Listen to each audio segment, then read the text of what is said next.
What is going on, guys? John Kelly here, back with a 3-pack for Underdog Fantasy's MMA pick'em format for UFC Vegas 48. First pick is going to be my guy, Nicholasmoda. We're fading him this week. I'm targeting an under 42.5 significant strikes. Reason being, he's going up against my guy, Jim Miller, A10 Jim Miller, who we know has a clear path to victory involving an early submission.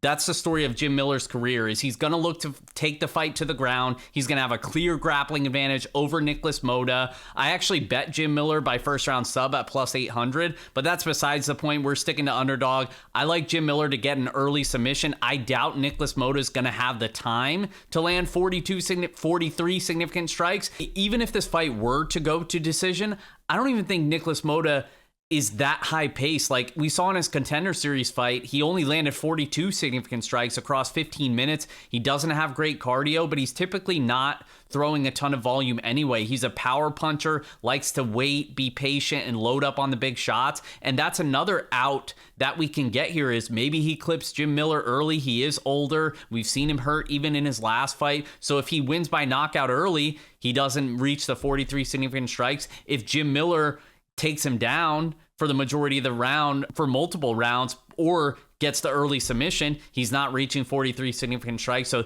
there's just multiple ways that this can hit. I think Jim Miller subs him early, but either way, I like the under on Nicholasmoda at 42.5 significant strikes. Up next, we're going with my guy, Parker Porter. He is a fan favorite. Everybody loves this guy. I mean, take one look at him. What's not to love?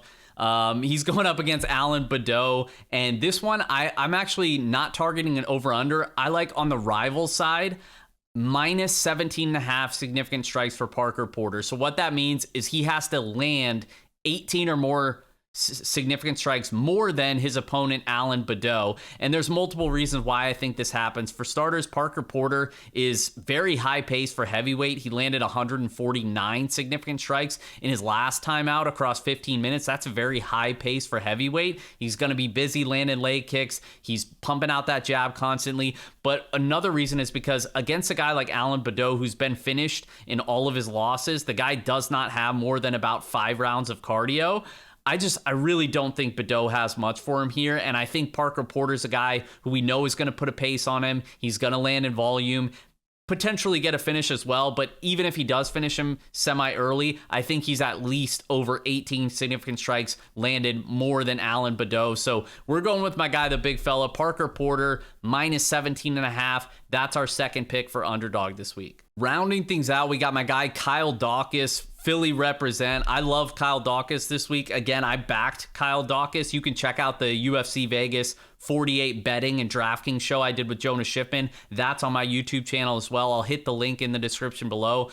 But I like my guy Kyle Daukaus. You can watch that video if you want to know why I bet on him. But here, I'm actually targeting the rival side as well, minus half a takedown against Jamie Pickett. So what that means is he has to land at least one more takedown than Jamie Pickett does. And I honestly think he does that here with relative ease. For starters, Jamie Pickett, while he does like to wrestle, he's not very good at it. He's not super technical. You know, he's landed multiple takedowns in the UFC, but that came against grapplers much worse than that of Kyle Daukaus. Guys like Laureano Staropoli, who can't wrestle for anything. Multiple other guys as well that don't have much of a wrestling or grappling pedigree. Kyle Daukaus sports an 85% takedown defense in the UFC. I think the only way Daukaus gets taken down here is if he wants to go to his back and start playing off his back, looking for submissions. But honestly, I think Kyle Daukaus lands a takedown or two. I think he can land multiple takedowns here. While he should have a striking advantage, and I expect him to be landing more on the feet, he also continuously looks to grapple in almost all of his fights. He's landed multiple takedowns across multiple UFC fights. So I think basically all we need is at least one more takedown to Jamie Pickett, and I'm not even sure that Jamie Pickett lands one here. Kyle Daukaus has only been taken down by Phil Hawes in the UFC, collegiate wrestling background, legitimate collegiate wrestling background, much better wrestler than Jamie Pickett. And then Michael Lombardo on Contender Series got him down once. That's another guy, trains out American Top Team, good wrestler as well. Jamie Pickett's just not on that level. I think he gets at least one more takedown than Jamie Pickett. So Kyle Daukaus is the last pick for Underdog this week. So that's it, guys. 3-pack for you, Underdog Fantasy MMA Pick'em. Do me a favor, hit that like button, hit that subscribe button as I try to grow my channel and bring you more MMA content to the YouTube streets. I greatly appreciate it, guys. Good luck on Saturday, and we'll see you next time.